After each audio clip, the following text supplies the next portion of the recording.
Welcome to For the Health of It.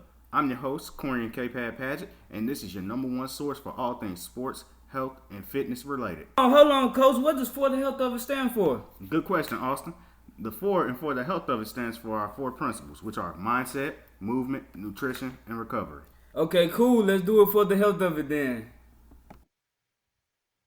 Welcome to another edition of For the Health of It. I'm your host, Corian K. Paget, and today we have with us a very special guest, Joy from Minneapolis. Before we get started, though, I'll have to say that this episode is brought to you in part by the Zakari Tribe. Uh, you can see the T-shirt posted in the back from the Zakari Tribe. I'll drop their information later on at the end of the episode, how to find them on Instagram. But Joy, go ahead and introduce yourself. How you doing? I'm well, and again, thank you guys for having me in this. And it's been a busy day, life and fitness. Today, I'm babysitting my nephew. I call him my nephew, my 8 years old nephew. Took him to boxing this morning. Showed him how to flip some tires outdoors, like workout, outdoor workout, and just try to introduce that fitness is not just for adults. Right. To me, I think it starts with kids. So that's kind of where my day was, kind of working with him side by side and kind of introducing about fitness, starting, healthy lifestyle at the young age. Good deal. Good deal. Well, Hmm. I think that's a good jumping off point. Let's dive into it because Hmm. this is for the health of it, so we want to deep dive into it for the health of it. So, Hmm. talk about childhood. How important it is to start off with a good solid With foundation. a yes, as a quick background too, so I kind of moved locations because it was kind of dark where I was. Um, sorry. Um, my background is I'm a medical by trade. I did my nursing pre-med. As a matter of fact, I tried to be a cardiothoracic surgeon Okay. at some point, and it's one of the hardest specialty to get in. Very, very, I should say, very competitive, and it's male-dominated specialty. Right. And so that kind of fell apart, and I went back to school again, and I just acquired my double master's in epidemiology and public health. Okay. And one of the theses that I wrote, there's different theses that we can pick, something to do with public, right? Public health. I choose to write about kids obesity and kids health. Even though I work with a lot of adults, friends, and family, my mind and my heart goes back to kids. It's either we start the education at home Mhm. from being healthy, choices, food choices, guidance. How do we guide our kids from home? Because everything starts from home, regardless, even if the kids um, are more exposed or spend more time with their friends, school or whatnot. The foundation is home. What they see from home is what they're going to bring outside in your own household. You know, so that's how I kind of like look at it, that if I can work with youth, either mentoring them on, it could be an indirect coaching Mhm. with healthier options in terms of food choices, activities, or whatnot. And that's where I'm going to be pouring my heart, moving forward, instead of just working with adults, because sometimes adults are kind of hard to work with. And Just facts. that is facts. I'm a teacher Hmm. by day, so I definitely understand working with children. So you have the heart for the health of it here with you. Uh, are you a vegan? I saw vegan on your page. So I don't know if you are one or not. I was a vegan. Last year, I tried to just try to change my diet. I do competition on the side. If you can see some in my social media, I compete in bodybuilding, the bikini side of it, not the big ones. But I do the bikini bodybuilding natural, which means everything. We get drug tested, all of that stuff. Um, and I tried for once to do. I just wanted to cut my meat intake. I Mhm. just wanted to see how my body react. I'm very fascinated about human body. You know, I know there's different inputs. Even me growing up in the Philippines, we believe in a lot of superstitious belief. But when I moved here in the US, I learned everything about science from nursing, from medical school, from everything. It's science. What you put in there in your body, that's what you're going to see the outcome of it, what's outside. What you put inside is what you also see outside, kind of way. But no, I tried vegan last year, around January for about a month. And to be honest with you, it's not about the food's choices or selection. Mhm. It's the source of protein because of the macro I had to follow, and I think that's where I fall off the wagon. And definitely, I would love to try it again, just to kind of go in that path. And see, I did vegan for about a month, and I follow it through with being a vegetarian for 6 months, Gotcha. and kind of move into pescatarian, and that's where kind of I am right now, Gotcha. So, pescatarian. can you explain to our listeners the difference between veganism, vegetarianism, and pescatarian? Yeah, vegan is was basically my food, my protein source. A lot of them were like from beans. I ate a lot of hemp seeds. If you're familiar with hemp, it's a very um, high protein. 2 tablespoons of hemp, you get 12 grams of protein from that, and just mainly a lot of beans and kind of nuts source of my protein. Gotcha. And as female, yeah, it's okay to get some soy, like from tofu, where I would get it. And when I went to yeah, so vegan is just a little harder for me when you're prepping for something. But if I would say, if you're just changing your diet from, whatever it might be, to vegan, and you're not following in a certain macros, I think it's not as bad because it's not as restricted. And I know people are doing that. You have a lot of vegetable options, fruits and whatnot, and oats. I mean, you get all of your macros and micronutrients from that as well. Yeah. Yeah, and vegetarian, basically I was eating a lot of egg whites, Okay. and I can have that consumption, and there's just a lot more variety, and it's a lot more open for me to pick from, in terms of trying to take or consume 150 grams of protein throughout the day, 150 grams of carbs, looking at my macros. And again, for folks that are not following certain specific stricted macros, it's not as hard to follow. But it's self-discipline, consistency, and following it through what you're trying to accomplish. Because you can't just say, I'm going to be vegetarian, and oh, by the way, it's been a week and I can't really do it. It's a lot of mind commitment, and Mhm. you kind of really have to follow through. It's like a relationship, to be honest with you. Like, you really have to pour your work to it to see something in return. Right, right, right. Okay. Uh, And what about pescatarian? pescatarian is basically seafood, and I love it. Gotcha. And in terms of, like, I don't really miss eating red meat. I have not had red meat in a long time, very long time actually. And I don't really miss it. I don't miss chicken or any of that. When I went to pescatarian, and you have different options. You have, fish, any types of seafood, and you can make any type of meals from pescatarian. I can make a gumbo, a jambalaya, or Mhm. whatever it might be, some fried fish, or I air fry them. Okay. There's just so many options, stew or whatnot. Right. Okay. My wife tends to fashion herself as a pescatarian. I'm like, Hmm. when I cook this steak, I bet you eat it, but that's another story. I So, were you mean, it's not for everybody. right, right, right? Hmm. Born and raised in the Philippines? Yes, born and raised on the island. Okay. So I So eat a lot of seafood, so that's something that, it's not new to me. I wanted to ask you, Hmm. what's the difference between the American diet and the Philippine diet? It's a very good question, but I'm going to be very candid. Okay. Definitely American diet.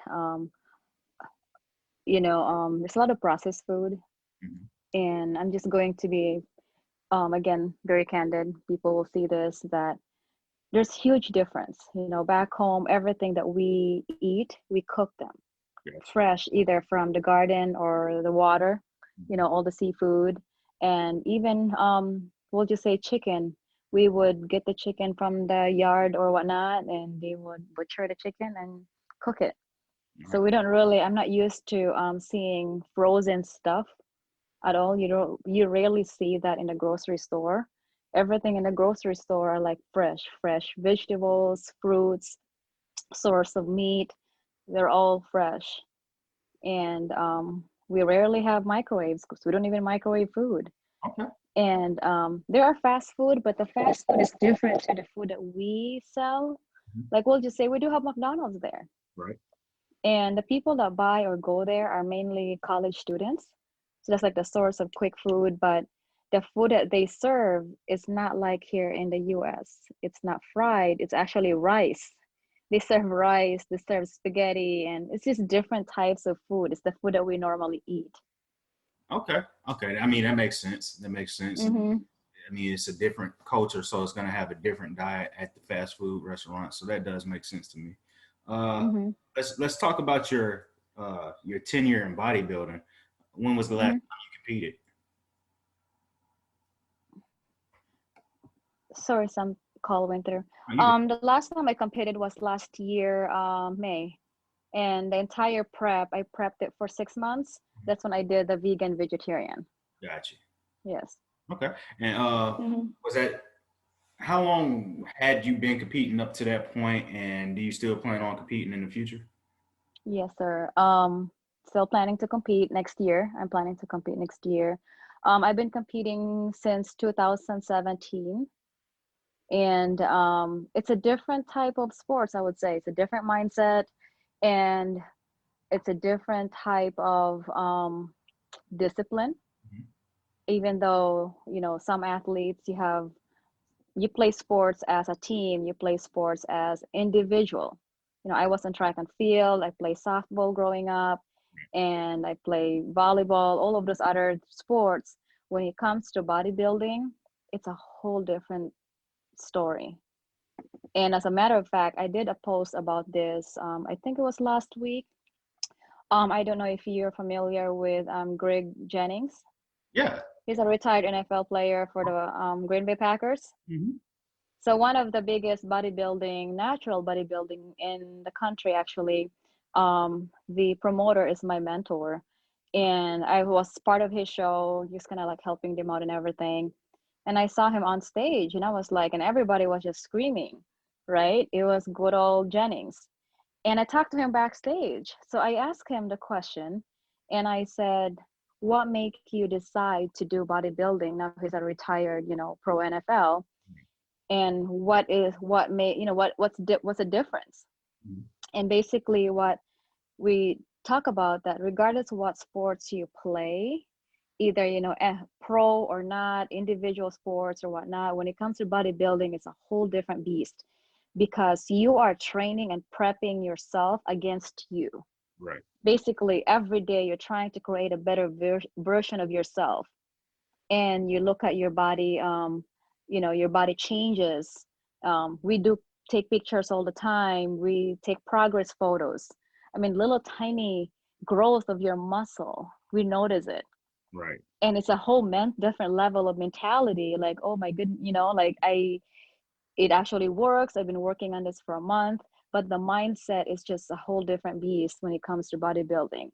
There's a lot of commitment, self-discipline, consistency, and yeah, being committed to what you're trying to accomplish. Gotcha. And there's nobody else really is pushing you. It's you versus you, unless you're working with a coach. And then yes, they will definitely push you even harder. Correct. And True. when you go on stage, it's about yourself. Like I don't look at myself. I don't compare myself to other competitors. And he said the same thing. I just look at myself. I'm bringing my best. I'm going to win.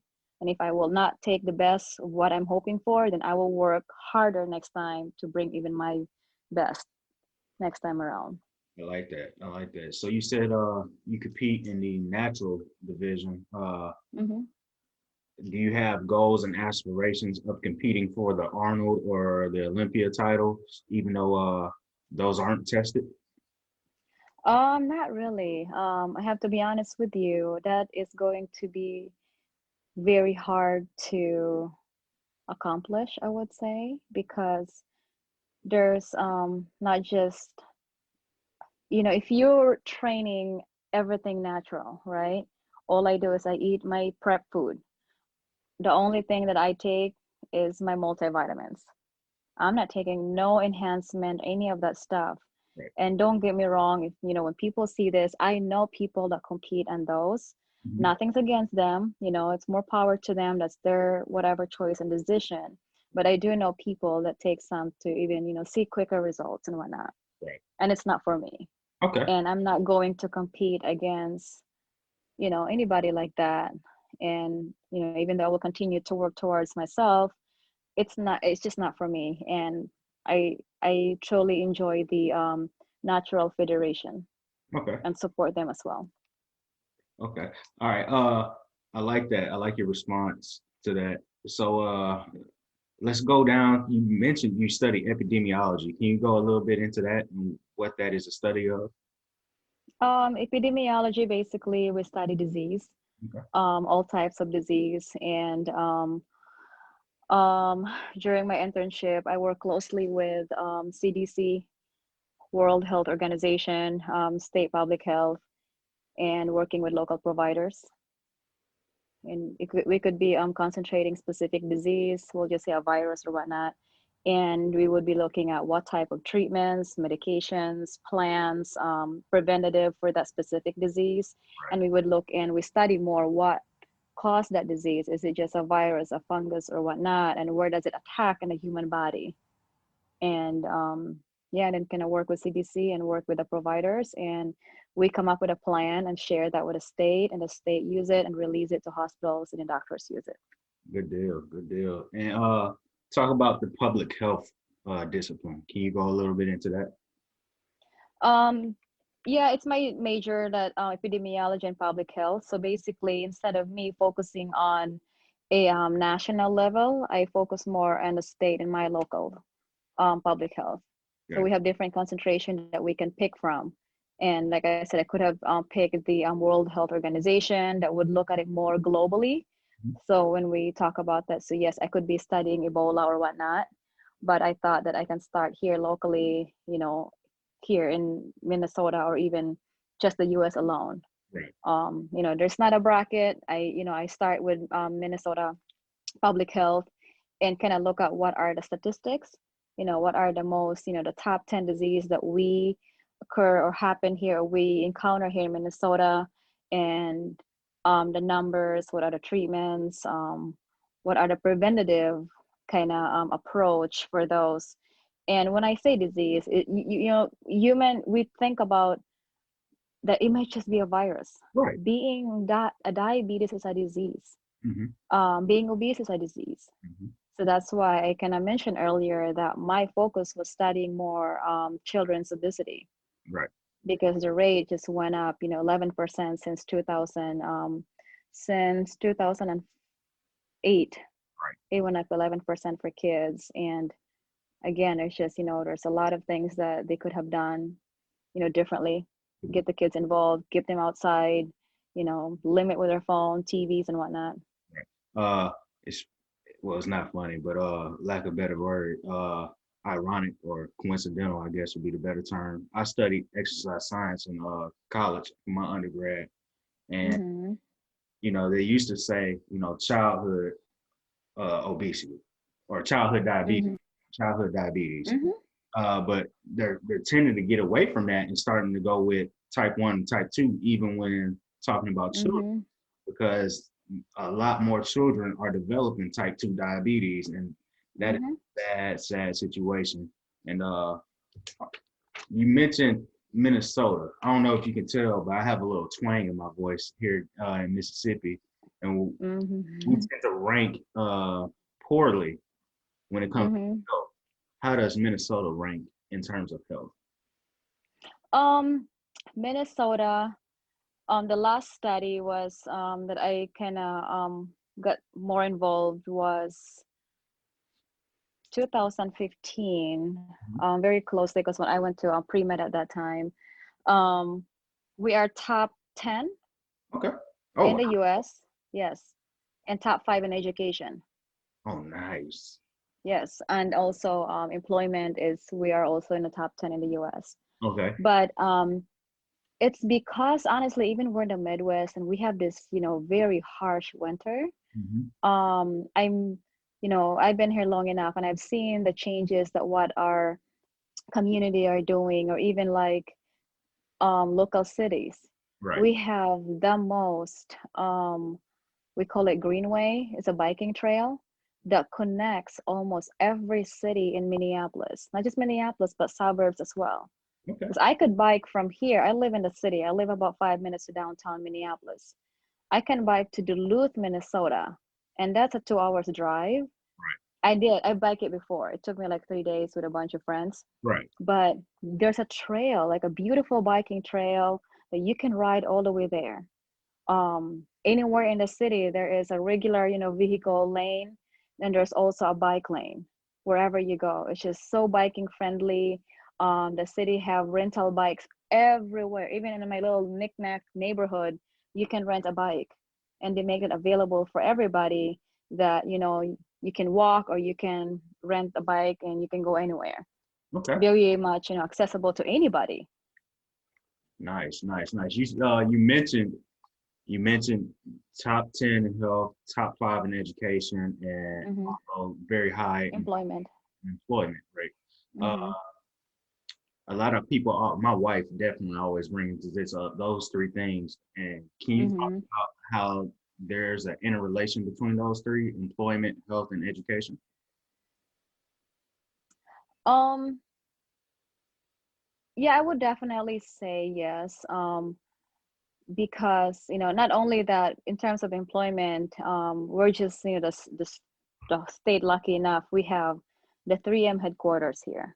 Mhm. We have the General Mills, which literally behind my house is General Mills, Okay. and we have Best Buy corporate, United Health Group. We have all these big corporations, and there's just so much more opportunities, and there's so much more local businesses. As a matter of fact, I used to own a retail store, a local small business, and what I'm seeing, what the state is doing is promoting the supporting local businesses, hire locals, bring business locals, and a lot of the big corporations like 3Ms, they're actually in there in the community that's recruiting them locally. And I just love the fact that I'm not being biased. I travel all over the country. Right. My job, I've been to almost, I would say, 46 states. Um, and every time I go to the states, to be honest with you, I'm not trying to be segue with this topic, that I really do admire what we do here in Minnesota. The opportunities that we have, even though we have a lot of unemployment rate, pretty high, but that's in general and throughout the US. But if you break it down into smaller pieces, not just looking at the big picture, which a lot of people also get kind of fall into that Right. whole, there's a lot more opportunities. There's a lot more that this state can give and provide to the community. Supporting each other, lifting each other, programs, so much programs for the youth, for families that needing help, for kids, education and whatnot. Okay. And I think that's what makes us a whole as being successful towards that and having that higher rate, and above, like, we'll just say some states that education really is not as focused, more of the economy. Okay. Makes sense. Makes sense. Hmm. So, the video that brought my attention to you was you deadlifting. Video of you deadlifting. Uh, I was like, man, she is moving the weight. So, talk to me. On you. How long have you been on this fitness journey, and how heavy do you usually go? Yeah, so I started bodybuilding, like I mentioned, since 2017, so about 3 years. And to be honest with you, when I started lifting, I rarely lift like 10 pounds each, like doing some bench press or whatever. Um, it's about that, again, that mentality of self-discipline, Right. patience, consistency, because things doesn't happen overnight. So True. that's why, to me, I appreciate the being a natural athlete, because the process is what I embrace the most. I don't see it overnight, I don't see it in 3 months, but gaining that strength, endurance, and even stronger mentality towards it, not rushing everything and seeing the outcome, it's a lot more rewarding. So yeah, I can, like, yesterday alone I bench pressed 100 pounds. Okay. And I'm only 14 pounds. It's amazing for me, starting a 10 pounder, like that, barely. Right. And as far as deadlifting and squats, the max I did with deadlift was 215. Okay. And yeah, almost, double my weight. And squat, I usually do box squat 225. Nice. Nice. And again, a lot of that, it takes time, process, consistency, discipline, and patience. A lot of people, they just try to jump right in, put your heavy weight, and then you hurt your back. And also not being mentored or coached properly. Do your reading, do your research, approach people that they might have done it for a while, or some coaches out there are very open. Okay. I took my personal training license last year, and I just kind of been helping people and friends, not charge them or anything, just mentor them from what I know and correct them. Some people that when I notice someone at the gym or whatnot, or people approach to me, simple as posture it takes you a long way in bodybuilding, lifting. Okay. And Sounds you're like, I'm in the gym for 2 hours, I don't see anything. That's basically that. okay. All right. So how do you maintain that motivation and patience in lifting?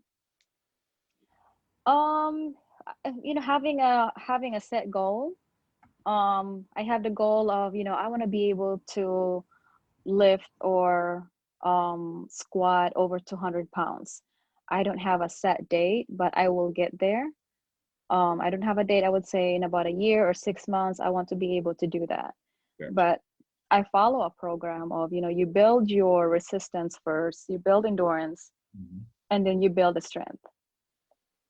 And it's just a whole repetition. Sorry, I got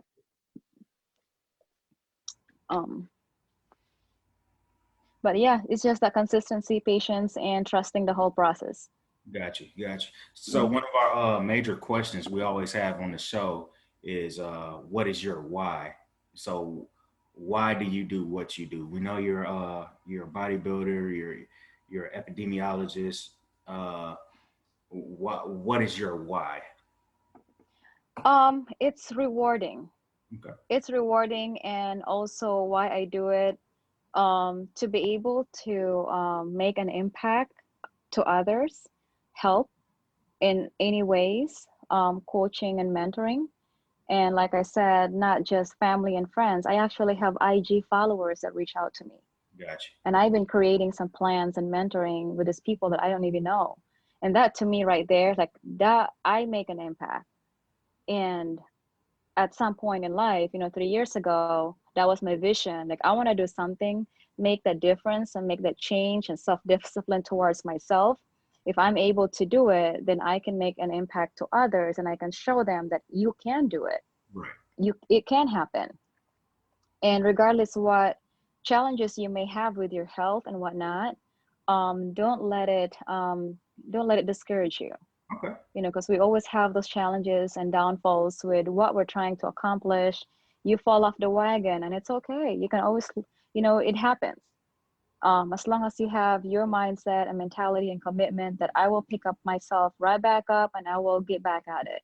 Gotcha. And as long as I am there also, if they allow me and continue to mentor them, and then I will be there to push them. Every day I preach about that to a handful of people. Like, come on, you can do it. You got this. If you let me, I will mentor you. We can prep. We can meal prep. I will check in with me. Tell me, ask me, what did you do today? What did you eat? Drink a lot of water, just little things. And that is reward. That is my why. That not just I'm saying it to people or mentoring, that I'm doing them, and they can see me that I'm actually doing it. Even though I have a busy life, I have a lot of things going on, I make time for that because I know in the long run it benefits me as well. Gotcha. Health and mental, everything. Definitely. Sounds good. Joy, we're gonna have to get you back on. I feel like we're barely scratching the surface of what you have to offer. Mm-hmm. Back on. but definitely got to shout out our sponsors again. Zakari Tribe. You can find them on Instagram at ZACARI Mm-hmm. underscore tribe.